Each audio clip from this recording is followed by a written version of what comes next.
Assalamualaikum. Today we discuss about anesthesia, types of anesthesia and uses of anesthesia. सबसे पहले हम देखेंगे introduction के एनेस्थीसिया हमारे पास होता क्या। Anaesthesia is the use of medicine to prevent pain during surgery and other procedure. Anaesthesia हमारे पास ऐसी मेडिसिन होती है जो हमारे पास पेन को रोकने के लिए हम यूज़ करते हैं सर्जरी के दौरान, या कोई स्वेयर इंजरी वगैरह हुई हो जिसमें हम स्टिचेस वगैरह लगने हो तो उसके दौरान हम यूज़ करते हैं एनेस्थीसिया को। जो मेडिसिन हम यूज़ करते हैं एनेस्थीसिया में उसे हम कहते हैं एनेस्थेटिक्स। अब ये मेडिसिन पेशेंट को दी किस तरह जाती है, इंजेक्शन के ज़रिए भी दे सकते हैं, इन्हेलेशन के ज़रिए मींस नोज़ के ज़रिए दे सकते हैं, टॉपिकल लोशन किसी स्किन पे जहाँ पे हमारे पास इंजरी वगैरह हुई उसके अराउंड हम लोशन वगैरह लगा दें तो उसकी सेंसेशन ख़त्म हो जाए या बिल्कुल कम हो जाए, फील ना हो पेशेंट को पेन वगैरह या कोई स्टिचेस लग रहे हों पेशेंट को ज़रा भी फील ना हो। स्प्रे के ज़रिए हम दे सकते हैं, आई ड्रॉप के ज़रिए दे सकते हैं और स्किन पैच के ज़रिए दे सकते हैं। उसके बाद हमारे पास आते हैं यूजेस ऑफ एनेस्थीसिया। एनेस्थीसिया को हम मेजर प्रोसीजर में भी यूज़ करते हैं और माइनर प्रोसीजर में भी यूज़ करते हैं। अब हमारे पास मेजर प्रोसीजर में जो एनेस्थीसिया यूज़ होता है वो चाइल्ड बर्थ के लिए यूज़ होता है, और ऐसे प्रोसीजर जैसे कि हमारे पास कोलोनोस्कोपीज आती हैं इस तरह, ये मेजर प्रोसीजर और मेजर सर्जरीज में यूज़ होते हैं।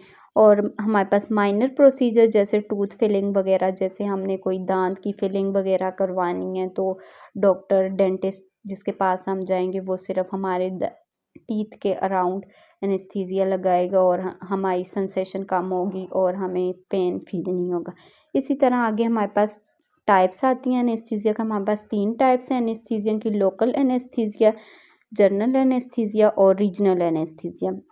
सबसे पहले हमारे पास लोकल एनेस्थीसिया हम स्मॉल पार्ट ऑफ बॉडी पे यूज़ करते हैं, मींस स्मॉल छोटी सी जगह पे, या मतलब कम इंजरी वगैरह हमें हुई उस पर स्टिचेस वगैरह लगाने हैं तो उसमें हम क्या यूज़ करेंगे, लोकल एनेस्थीसिया। जैसे अब इसमें हम ले लें कि हमें छोटी सी कहीं पे इंजरी हुई है तो वहाँ पे हमें स्टिचेस वगैरह लगेंगे, तो कुछ स्टिचेस हैं जिसके अराउंड हमें एनेस्थीसिया दिया जाएगा हमारी पेन को कम करने के लिए, रिड्यूस करने के लिए, तो वो हमारे पास आएगा लोकल एनेस्थीसिया। और ये इसमें हमारे पास टूथ फिलिंग वगैरह ये भी आ जाते हैं लोकल एनेस्थीसिया में। और जनरल एनेस्थीसिया बेसिकली हमारी होल बॉडी को अफेक्ट करता है। इसमें इंसान जो पेशेंट होता है वो अनकॉन्शियस कंडीशन में होता है और मूव करने के काबिल नहीं होता। जो जनरल एनेस्थीसिया होता है इसको हम मेजर सर्जरीज में यूज़ करते हैं, जैसे हमारे पास हार्ट सर्जरी होगी, ब्रेन सर्जरी हो गई, बैक सर्जरी हो गई और ऑर्गन ट्रांसप्लांट वगैरह जैसे किडनी हो गई, इस तरह की चीज़ें।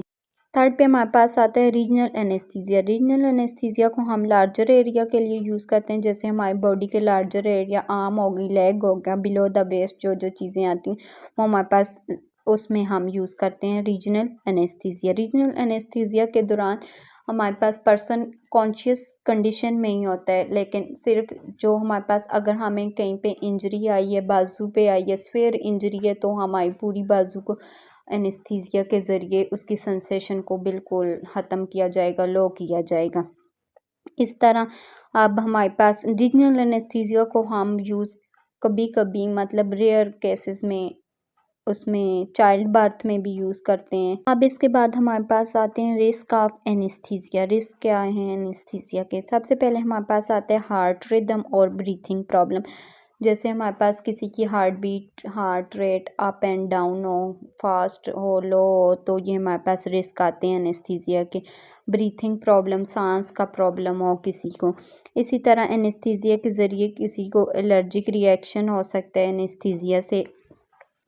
Delirium after general anaesthesia. General anaesthesia के ज़रिए इंसान को डेलीरियम हमारे पास ये होता है कि जैसे इंसान को होश नहीं रहता, कि इंसान कंफ्यूज हो जाता है कि ये क्या हो रहा है, मैं कहाँ हूँ, इस तरह की हैपनिंग होती हैं उसके साथ। और हमारे पास बहुत रेयर केसेस में ऐसे होता है कि कोई किसी इंसान को जनरल एनेस्थीसिया दिया जाए जो अफेक्ट करता है इंसान की होल बॉडी पे, जिसमें इंसान अनकॉन्शियस होता है।